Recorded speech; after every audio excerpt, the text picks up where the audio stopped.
चलिए तो शुरू करते हैं अपन स्मॉल कंपनी। ठीक है।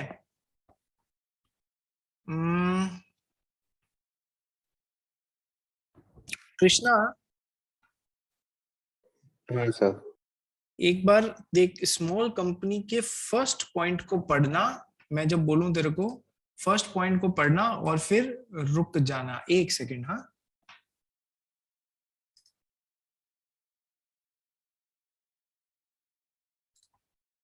देखो, ये जो डेफिनेशन यहाँ पर दी गई है ना, ये स्मॉल कंपनी की पुरानी डेफिनेशन है। ये अमेंड हो चुकी है बेटा, ये अमेंड हो चुकी है। ये देखो, ये यहाँ पर आ गया। ये अमेंडमेंट 1/4/2021 को था, इसलिए ये ढंग की डेफिनेशन नहीं है। इसमें यहाँ पर अपने को चेंजेस करने पड़ेंगे इन फिगर्स में। इस पैराग्राफ के हिसाब से बेहतर होता यहाँ पर ही चेंजेस कर देते ये लोग, जिग्नेश और मोहित। हालांकि तुम लोग को याद नहीं होगा कि तुमने पहले स्मॉल कंपनी की डेफिनेशन क्या लिखी थी, क्या पढ़ी थी, क्योंकि उसको भी टाइम हो चुका है 4-5 महीने। लेकिन तुम्हारे को स्पेशल ध्यान रखना, ये जो तुमने पहले पढ़ा हुआ है ना, इसमें इस हिसाब से चेंजेस हो चुके हैं। ठीक है जी। तो अब हम पढ़ना चालू करते हैं स्मॉल कंपनी की डेफिनेशन। पढ़ भाई Krishna. Small company given under the Section 2, Subsection 85 of the Companies Act 2013, which means a company other than a public company. Stop. Sir, small company कौन सी होती है? इट इज अ कंपनी, 285 में define करी गई है। It is a company other than a public company, यानी कि small company can be a private company only. Small company क्यों पढ़ रहे हैं? सबसे पहले तो ये समझो कि सर स्मॉल कंपनी इसलिए पढ़ रहे हैं क्योंकि उसको कुछ फायदा दिया जाएगा। आप साइज में छोटे हो, आपको बहुत सारे फायदे दिए जाएंगे, उतने कंप्लायंसेस भी नहीं करने पड़ेंगे, और कहीं ना कहीं उनको टैक्सेशन में भी बेनिफिट मिलता होगा। टैक्सेशन हमारा इंटर का सब्जेक्ट है, फाउंडेशन का सब्जेक्ट नहीं है। तो वहां तुम लोग समझ पाओगे कि स्मॉल कंपनी को क्या क्या बेनिफिट्स मिलते हैं। लेकिन सर, स्मॉल कंपनी, छोटी कंपनी, छोटों को हमेशा प्यार ज्यादा किया जाता है, ये बात आपने अपने घर में भी देखी होगी। तो इसलिए पढ़ रहे हैं स्मॉल कंपनी क्या होती है, number 1। Number 2, sir small company कभी भी पब्लिक कंपनी नहीं हो सकती, वो हमेशा प्राइवेट कंपनी होगी। तो small company means a company other than a public company, which means a private company. ठीक है। Number 1, Krishna. Paid up share capital of which does not exceed 50 lakh rupees or such higher amount as may be prescribed, which shall not be more than 10 crore rupees. Sir देखो, ये पहले की definition है कि sir small company वो जिसकी paid up share capital does not exceed 50 lakh rupees और such higher amount, लेकिन वो हायर अमाउंट 10 करोड़ रुपए के अंदर होना चाहिए। कौन प्रेस्क्राइब कर सकता है हायर अमाउंट? हमारी सेंट्रल गवर्नमेंट। लेकिन किसके अंदर अंदर होना चाहिए सर? 10 करोड़ रुपीस के अंदर अंदर होना चाहिए। तो सर इसमें चेंज कर दिया गया है, ये 50 लाख रुपीस जो है ना, इसको बढ़ाकर कर दिया गया है 2 करोड़ रुपीस। तो अब आप इधर क्या पढ़ेंगे 50 लाख की जगह? Sir 2 crore rupees. तो इसको ऐसे पढ़िएगा, पेड अप स्मॉल कंपनी ऐसी कंपनी जो पब्लिक कंपनी नहीं है और जिसकी paid up share capital 2 crore रुपए से ज्यादा नहीं है। सर 10 करोड़ रुपए के अंदर ही बढ़ाया ना हमारी सरकार ने, कब? 1 अप्रैल 2021 से बढ़ाया तो सही, लेकिन इस लिमिट 10 करोड़ के अंदर अंदर ही बढ़ाया। तो सर कितना बढ़ाया? छोटी कंपनी का दायरा बढ़ा दिया, यानी कि अब ज्यादा कंपनियां छोटी कंपनी बनने के लिए एलिजिबल होंगी, तो ज्यादा कंपनियों को फायदा मिलने लग जाएगा। हमारा इंडिया का साइज बढ़ रहा है, हमारे इंडिया में एंटरप्रेन्योरशिप बढ़ रही है, तो क्यों ना ज्यादा से ज्यादा जनों को छोटी कंपनी बनने का फायदा दिया जाए। इसलिए लिमिट 2021 में सेंट्रल गवर्नमेंट ने बढ़ा दी, और लिमिट के अंदर ही, जो प्रेस्क्राइब लिमिट थी 10 करोड़ की, उसके अंदर ही बढ़ाई है। तो पेड अप शेयर के क्वेश्चन इस पे भी आ सकता है। वो 2 करोड़ जो पुराने लोग एग्जाम दे रहे होंगे ना, प्रियांशु, जैसे तूने इस बार एग्जाम दिया, तो अब तूने यदि अपने आप को अपडेट नहीं किया तो तू मार खा जाएगा स्मॉल कंपनी का। और ये जिसमें अमेंडमेंट होते हैं ना, मुझे कहने की जरूरत नहीं है, वो इंपॉर्टेंट क्वेश्चंस होते हैं फॉर दी दिस ऑन, मतलब कमिंग अटेम्प्ट। तो इस डेफिनेशन पे सभी जने बहुत ज्यादा ध्यान देंगे, स्मॉल कंपनी में से आने के चांसेस होंगे। ठीक है, सो पेड अप शेयर कैपिटल जिनकी 2 करोड़ रुपए से ज्यादा नहीं है, और ज्यादा में ज्यादा कितनी हो सकती है, 10 करोड़, ये अभी भी मेंशन करना पड़ेगा। तो the paid up share capital of which does not exceed ₹2 crore और such higher amount as may be prescribed which shall not be more than 10 crore rupees. And दूसरी चीज भी पूरी होनी जरूरी है, इनमें से एक भी चीज यदि अधूरी छूट गई ना, आपने ये वाला पूरा नहीं किया या ये वाला पूरा नहीं किया, तो आप दो स्मॉल कंपनी बनने लायक नहीं हो, क्योंकि यहाँ पर वर्ड क्या आ गया है, एंड आ गया है, और नहीं आया है। और एक तो आपकी पेड अप शेयर कैपिटल जो है ना, वो 2 करोड़ रुपए से ज्यादा नहीं होनी चाहिए, और या फिर जो भी प्रेस्क्राइब हो 10 करोड़ रुपए के अंदर। एंड सेकंड चीज Krishna, and turnover of which as per profit and loss account for the immediately preceding financial year does not exceed 2 crore rupees or such higher amount as may be prescribed, which shall not be more than 100 crore rupees. ये कह रहा है कि sir paid up share capital तो 2 करोड़ रुपए से ज्यादा नहीं होनी चाहिए, और टर्नओवर जो है एज पर इमीडिएटली पिछले साल के फाइनेंशियल ईयर का P&L अकाउंट से यदि मैं आपका टर्नओवर देखूं, तो आपका turnover sir it should not exceed, अब ये जो 2 करोड़ रुपए था ना, इसको 20 करोड़ रुपए कर दिया गया है, ₹20 करोड़ से रेस्पेक्टिवली। यहां पर भी चेंज कर दिया, 50 लाख को बना दिया 2 करोड़, और यहां पर भी चेंज कर दिया, 2 करोड़ को बना दिया 20 करोड़। तो sir paid up share capital 2 crore से ज्यादा नहीं, और या फिर जो भी हायर प्रेस्क्राइब करी जावे 10 करोड़ के अंदर, और टर्नओवर 20 करोड़ से ज्यादा नहीं, टर्नओवर 20 करोड़ रुपए से ज्यादा नहीं, या फिर जो भी प्रेस्क्राइब किया जाए 100 करोड़ रुपए के अंदर। तो सर ये बढ़ाया 100 करोड़ के अंदर ही, ये 20 करोड़ जो किया इसको वो 100 करोड़ के अंदर अंदर ही कर दिया इस बार हमारी सरकार ने। ठीक है, तो दोनों जरूरी है सर। अब आ जाओ नट शेल में देखें तो स्मॉल कंपनी वो नंबर 1 जो पब्लिक कंपनी ना हो, जो जिसकी paid up share capital maximum, इसको मैं ऐसे कर दूं, मैक्सिमम या paid up share capital should be less than equals to 2 crore और whichever may be whatever may be prescribed within a limit of ₹10 crores plus turnover जो है it should be less than equals to 20 crore rupees, 20 crore रुपए तक हो सकता है, और whatever has been prescribed within limit of ₹100 crore. ये दोनों होना चाहिए, प्लस एंड है और नहीं है। तो एक तो पब्लिक कंपनी नहीं होनी चाहिए, paid up share capital 2 crore रुपए से कम होनी चाहिए, टर्नओवर 20 करोड़ रुपए से कम होना चाहिए, और ये लिमिट्स भी ध्यान रखना, तो वो स्मॉल कंपनी कहलाएगी। स्मॉल कंपनी की डेफिनेशन में आप आ जाओगे तो आपको बहुत जबरदस्त बेनिफिट्स मिलते हैं। स्मॉल कंपनी क्या होती है, इसका बेसिक खाका समझ में आ गया तो बोलो यस सर, आ गया। Yes sir. ठीक है, अब आगे exceptions, this clause shall not apply to, पढ़ बेटा इसको फिर समझाता हूं।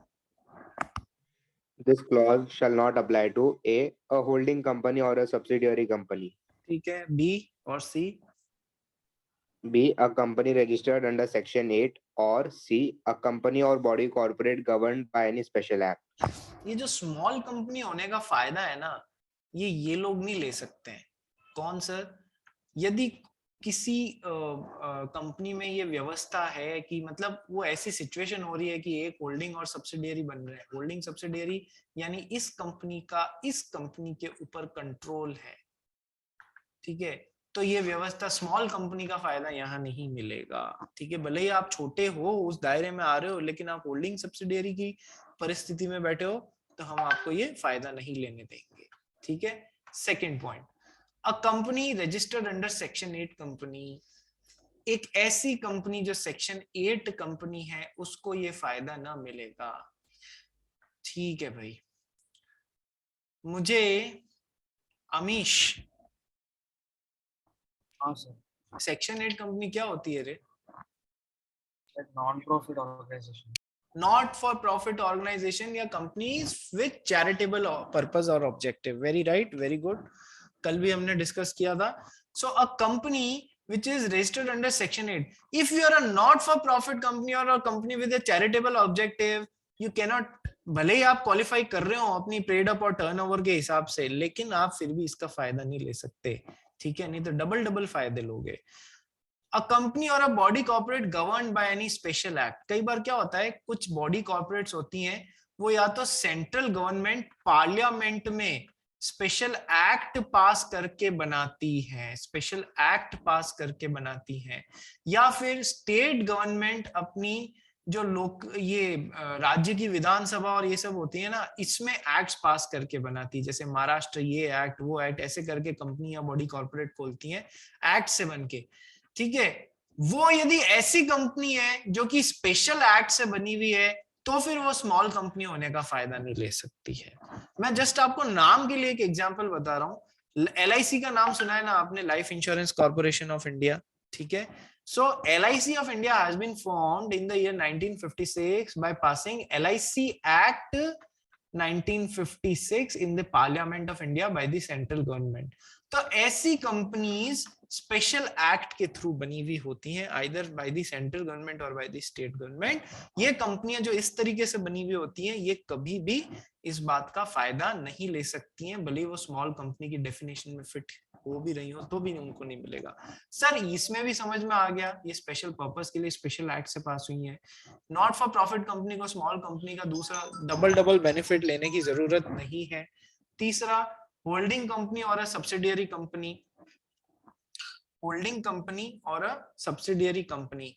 ठीक है सर, होल्डिंग और सब्सिडियरी के केस में ये फायदा क्यों नहीं मिलेगा? क्योंकि एक्चुअल में आपको कोई और कंट्रोल कर रहा है, या आप इतने बड़े हो कि आप दूसरे को कंट्रोल कर पा रहे हो, तो फिर आप को ये फायदा लेने की एक्चुअल में कोई जरूरत नहीं है.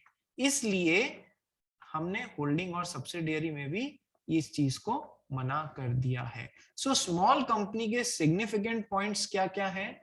Sir, it is a private company, public company cannot be a small company, paid up capital not more than rupees 2 crores or turnover not more than rupees 20 crores, should not be a section 8 company or should not be in a holding or subsidiary company relationship. Public company, ये तो अब next topic चालू हो गया. ठीक है, या फिर स्पेशल एक्ट वाला भी यहाँ पर जोड़ देना, ये तीसरा पॉइंट. ये इसके टोटल सिग्निफिकेंट पॉइंट्स हैं. ठीक है, अब हम चालू करते हैं पब्लिक कंपनी. पब्लिक कंपनी क्या होती है भाई? पढ़ना स्टार्ट कर. Public company, section 2, subsection 71. Public company means a company which is not a private company and has a minimum paid up share capital as may be prescribed. Public company means a company which is not a private company. Sir कैसे बुद्धिमानी से define किया है कि public company वो होती है जो कि एक प्राइवेट कंपनी नहीं होती है. प्राइवेट कंपनी क्या होती है, जो तो डिफाइन कर दिया. सर पब्लिक कंपनी क्या होती है, जो कि एक प्राइवेट कंपनी नहीं होती है. ठीक है sir. And as a minimum paid up share capital as में भी प्रेस्क्राइब कुछ नहीं किया गया है. ठीक है, आप पब्लिक कंपनी भी कम से कम पैसे में, जितने आपकी जेब में, उससे खोल सकते हो as a minimum paid up share capital as may be prescribed. तो ये याद रखना पब्लिक कंपनी को कैसे डिफाइन किया गया है. आगे पर, provided that a company which is a subsidiary of a company not being a private company shall be deemed to be public company for the purposes of this act even where such subsidiary company continues to be a private company in its articles. ये क्या बोलता है? ये बोलता है ये एक public company है जो कि होल्डिंग है किसकी? एक दूसरी कंपनी की जो कि एक प्राइवेट कंपनी है. ठीक है, पब्लिक कंपनी है जो कि एक होल्डिंग है एक दूसरी कंपनी की जो कि एक प्राइवेट कंपनी है. तो अब ये प्राइवेट कंपनी है, भले ही इसके आर्टिकल ऑफ एसोसिएशन में इसे एक प्राइवेट कंपनी, MOA में एक प्राइवेट कंपनी बताया हुआ है, लेकिन इस सिचुएशन के कारण हम इसको भी पब्लिक कंपनी मानेंगे. ये बात ध्यान रखना, एग्जाम में क्वेश्चन आ सकता है इसके ऊपर. ठीक है, एक पब्लिक कंपनी की सब्सिडियरी कंपनी, भले ही वो प्राइवेट कंपनी ही क्यों ना हो, हमारे पर्पसेस के लिए पब्लिक कंपनी होगी और वो सारे कंप्लायंसेस, रूल्स, रेगुलेशंस इसको फॉलो करना पड़ेंगे जो कि एक पब्लिक कंपनी को फॉलो करने पड़ते हैं. ठीक है, so it is not a public company and has a minimum paid up share capital as may be prescribe, ठीक है, कुछ प्रिस्क्राइब किया हुआ नहीं है, provided that a company which is a subsidiary of a company not being a private company, यानी कि एक पब्लिक कंपनी की subsidiary company shall be deemed to be a public company, वो मान ली जाएगी कि वो एक पब्लिक कंपनी है, इवन भले उसके आर्टिकल ऑफ एसोसिएशन जो भी है उसको प्राइवेट कंपनी बता रहे हैं, तो भी वो होल्डिंग सब्सिडियरी रिलेशनशिप में है, तो हम पब्लिक कंपनी की सब्सिडियरी प्राइवेट कंपनी है, तो हम इस प्राइवेट कंपनी को भी पब्लिक कंपनी ही मानेंगे, ये बात ध्यान रखिएगा। आगे पढ़ो भाई, पब्लिक कंपनी के important points. Public company significant points is not a private company. Articles do not have the restricting clauses. ठीक है, shares freely transferable, Shares shares freely transferable, यहाँ पर रेस्ट्रिक्टेड ट्रांसफरेबिलिटी ऑफ शेयर्स नहीं है, public company है sir, public company में आप public में से किसी को भी बेचो, कोई रोक टोक नहीं है, आपको कभी कुछ रेस्ट्रिक्शन नहीं लगाया जाएगा, सिवाय जहां पर लॉ बोलता है उसके अलावा कोई रेस्ट्रिक्शन नहीं लगाया जाएगा।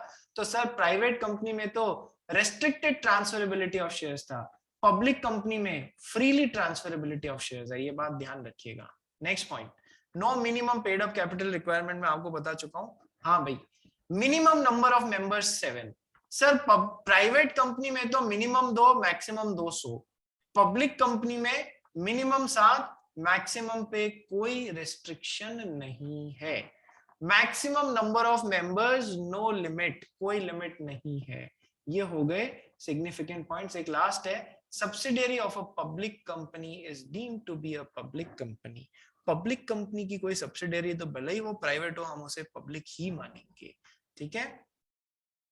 According to section 3(1)(a), a company may be formed for any lawful purpose by 7 or more persons, where the company to be formed is to be a public company। देखो आपके पास में 10 जने मिलके भी बना रहे हैं ना कंपनी, तो आपके पास में ऑप्शन है, मतलब 7 जने मिलके भी बना रहे हैं ना, तो आपके पास में ऑप्शन है, आप चाहें तो एक प्राइवेट कंपनी भी बन सकते हैं, आप चाहें तो एक पब्लिक कंपनी भी बन सकते हैं। एक मिनट होल्ड कीजिएगा भाई।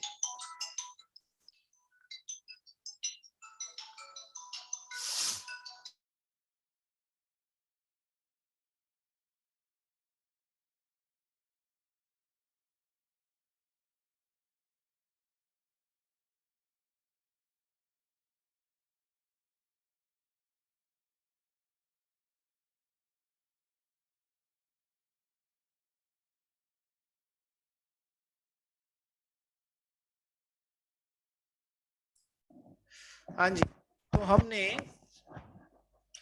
प्राइवेट कंपनी और पब्लिक कंपनी दोनों फिनिश कर लिए हैं। तो on the basis of members, on the basis of members भी कर लिया है, स्मॉल कंपनी कर लिया है, प्राइवेट कंपनी कर लिया, सबसे पहले ओपीसी किया था on the basis of members. OPC is a type of private company, very important with respect to your examination. Then private company, OPC is a type of private company but not a full fledged private company, ठीक है। Small company, private company ही small company बन सकती है, ठीक है। Public company कभी भी स्मॉल कंपनी नहीं बन सकती है। 2 crore 20 crore paid up capital, 2 crore से ज्यादा नहीं, टर्नओवर 20 करोड़ से ज्यादा नहीं। सेक्शन 8 कंपनी नहीं बन सकती है, स्मॉल कंपनी होल्डिंग और सब्सिडियरी रिलेशनशिप है तो आप स्मॉल कंपनी नहीं बन सकते हो। और पब्लिक कंपनी जो एक और था ना होल्डिंग और सब्सिडियरी के अलावा, कि आप if you are a subsidiary, नहीं एक ये तीसरी चीज क्या दी हुई थी, स्पेशल एक्ट से आप यदि बने हुए हो तो आप स्मॉल कंपनी नहीं बन सकते हो, ठीक है। और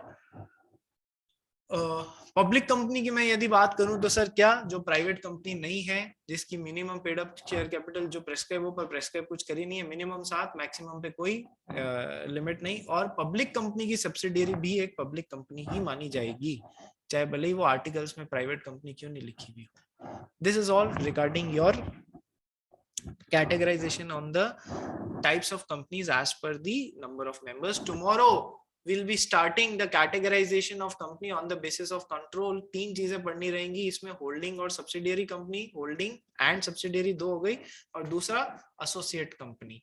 फिर हम पढ़ेंगे on the basis of access to capital, ठीक है। फिर आ जाएगा unlisted company, access to capital में लिस्टेड कंपनी और अनलिस्टेड कंपनी, ये 2 हो जाएंगे। फिर आ जाती है other types of company, government company, foreign company, ये सब छोटी छोटी चीजें हो जाएंगी। तो अभी ये टॉपिक चलेगा 1-2 दिन, फ्राइडे तक जो भी होता है, कल फ्राइडे है, कल शाम तक जो भी होता है वो आपके टेस्ट में आएगा सैटरडे को। That's all for today from my side. किसी को कोई प्रॉब्लम तो नहीं?